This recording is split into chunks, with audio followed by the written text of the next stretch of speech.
to the edge. It's an edgy time. Things are not quite so sure. We thought we were going to have an endless housing boom in Florida, just going to go on and on, and prices are going to go through the roof without stop. Florida has a history called boom and bust. It didn't happen in the past for no reason. And if it's happening now in the present, it's with a reason also. But if prices of houses start flattening, it'll be because of one thing: interest rates. Always happens that way. Back in the 80s under Reagan, and just ahead of Reagan, a little bit under Carter, interest rates were, I think, close to 10% when Carter left office. And when Reagan left office, they were 19%. Well, left his first term, they were about 19 to 20%. And Paul Volcker was the head of the Fed at that time. Some of you guys probably never heard of or never read about. So inflation was really expensive. It killed housing. It drove the price of houses through the floor, all throughout the country. Didn't matter where. Florida, whatever. They all went bad. The prices went down, and people without money were still stuck because the banks wouldn't lend the money because the cost of money was too high. The borrowing of money was too expensive. Doing mortgages for housing with high interest rates is too expensive. And that will happen here. It'll be too expensive up to a point. But right now, the 30-year mortgages are going for about 4.30. They were going for 2.75. Now, if you're not into that kind of math or economics, and a lot of people are not, what difference does it make? Well, the difference is the people who come in buying cash, and that's the favorite excuse, everybody's buying in cash. No, they're not. And the ones that are plan on refinancing later on. What does that do? When interest rates are low, that makes it like free money. 3.75, oh, that's gone. 2.75, that's been gone.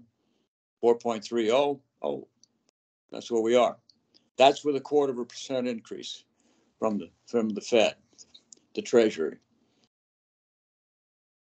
Now that happens, they've announced a 0.5% increase coming up next month, May of 2022. So when that one hits, the rates are going to really jump.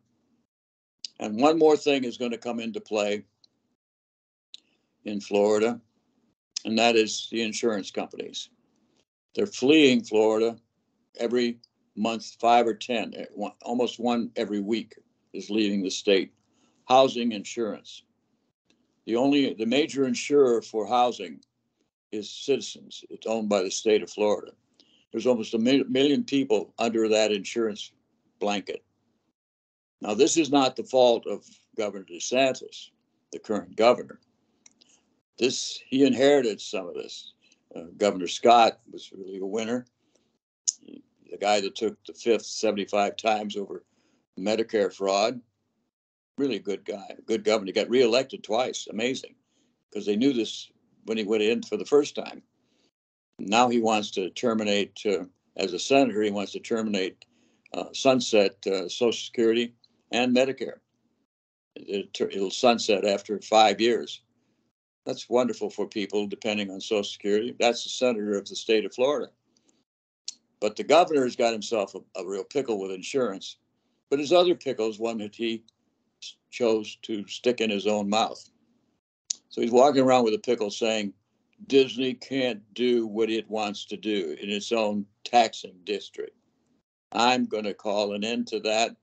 And overnight, yesterday, he put it forward for the legislature, all Republicans mainly, to vote for taking away the taxing district of Mickey Mouse.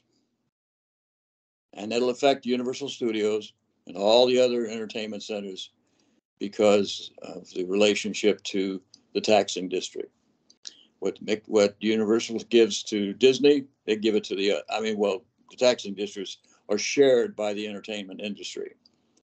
Unfortunately, or fortunately, depending on your viewpoint, if you want to get Desantis reelected as governor, and gee, what would happen if he would lose the governorship? Would it put a dent in his desire to become a president? Yeah, I think it would. It might make it look suspect that he's really not that likely to win. And who would enjoy his defeat? Donald Trump, of course, and all the people who followed Donald Trump. And the ones who followed Donald Trump and thought that DeSantis was going to be the savior now are scratching their head because of this blunder. Now, it's not over until it's over, folks. And Disney's not gone until they're gone. But already Disney in California had sent over 2,000 people to come and work in Disney and set up more business in Florida because of lower taxes. But that's going to go away. And lower insurance, and that's going to go away. And DeSantis has proven to be a little bit quixotic, or someone who acts on impulse and out of anger.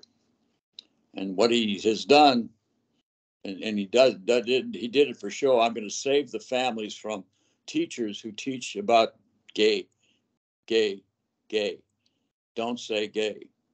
And because Disney has gay people working for it, as all corporations do, they kind of reacted to that. And they've announced they're not going to give any money to DeSantis himself, and maybe not to the Republican Party in general, because of the situation. So he's made a political problem. But with the insurance companies leaving the state, it's going to be so bad in this way because insurers have to be a part of any sale. Banks will not lend money or refinance money unless an insurance company is backing up that property and guaranteeing that property has got coverage in case of fire, flood, or whatever. That's a serious thing. So if you think DeSantis is going to do no wrong, keep applauding. And then look at one more thing. If you've got someone who teaches a subject coming out of university, 4 years of a degree in history or in math or whatever, he banned books. 40 or 51 books were banned coming out of the Texas system, saying that, and for no reason, no spelled out reason why these particular books were banned. It can be guessed that the bans may have mentioned something like redlining or economic things like that, but math books are kind of dry stuff. So if you're going to ban books and you're going to make an issue of that, and that's the announcement, who else did that sort of thing? That was done in Germany way back in the 30s under Adolf Hitler. Gosh, I never would have thought that DeSantis would have matched up behavior like Adolf Hitler, but it looks like he may have. That's kind of curious.